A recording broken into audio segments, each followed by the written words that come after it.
ဇလန်းစမှာတော့ Herod ဆိုတဲ့တာမန်ဂျာမန်စစ်သားလေးတစ်ယောက်ဟာတပ်ထဲကနေထွက်ပြေးလာခဲ့ပါတယ်။နှင်းဒီဖုံးလွှမ်းနေတဲ့ကွင်းမြင့်ကျဲကြီးထဲမှာသူ့ကိုတပ်ဖို့လိုက်လံအမဲလိုက်နေတာကတော့တခြားသူတွေမဟုတ်ပါဘူး။အရက်မူယူနေရဲ့သူ့ရဲ့ရဲဘော်ရဲဘတ်တွေထစ်ကြတယ်။ဘူကြီးဂျန်ကာနဲ့သူ့ရဲ့အနောက်လိုက်တွေပဲထစ်ကြပါတယ်။ဂျီကာတစည်းနဲ့တောင်းနင်းထီစနိုက်ပါနဲ့လိုက်လံပြစ်ခတ်နေတဲ့ကြားကနေ Herod ဟာကန်ကောင်းထောက်မှဆိုတာနဲ့တောင်းတစ်ခုတည်းကိုရအောင်ထွက်ပြေးနိုင်နေပြီးလူဒီအောင်စားကျယ်ဝဲနဲ့တစ်ပင်ကြီးရဲ့အောက်ပတ်အတွင်းတစ်ခုထဲမှာပုံခုံရင်ထွက်ပြေးလွတ်မြောက်နိုင်နေပါတယ်။ စစ်သားတွေအားလုံးထပ်ထွာသွားပြီးနောက်မှာတော့သူဟာပုံနေရာကနေထွက်လာခဲ့ပါတယ်။ဒီလိုထိတ်လန့်စရာကောင်းတဲ့အခြေအနေကနေလွတ်မြောက်ခဲ့ပေမဲ့လည်း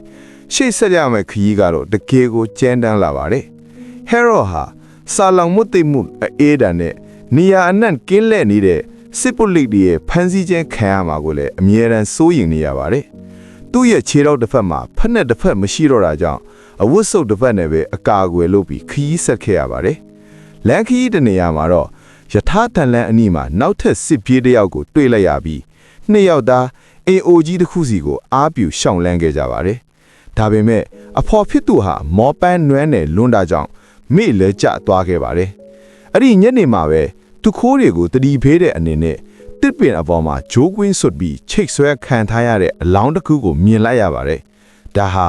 တကယ်ကိုကြောက်စရာကောင်းတဲ့မြင်ကွင်းမျိုးဖြစ်ပါတယ်။ဘာကြောင့်လဲဆိုတော့အစားစရာတွေအရန်ကိုရှားပါနေတဲ့ကဘာစစ်ကြီးတန်းမှာခိုးမှုဟာအသေးတန်းဖြစ်နေလို့ပါပဲ။ဒါပေမဲ့လည်းအသက်ရှင်တန်ဖို့အတွက်ကြောက်စိတ်တဲ့စာလောင်မှုကပိုကြီးစိုးနေတာကြောင့် Herod ဟာသူ့ရဲ့အပေါင်းပါစစ်သားနဲ့အနီးနားကလေသမားအိမ်ထဲဝင်ပြီးကြက်ဥရချို့ကိုကောက်ယူရင်းသူတို့ရဲ့စာလောင်မှုတွေကိုဖြီဖြောက်ဖို့ကြိုးစားနေချိန်တစ်ချိန်တည်းမှာပဲ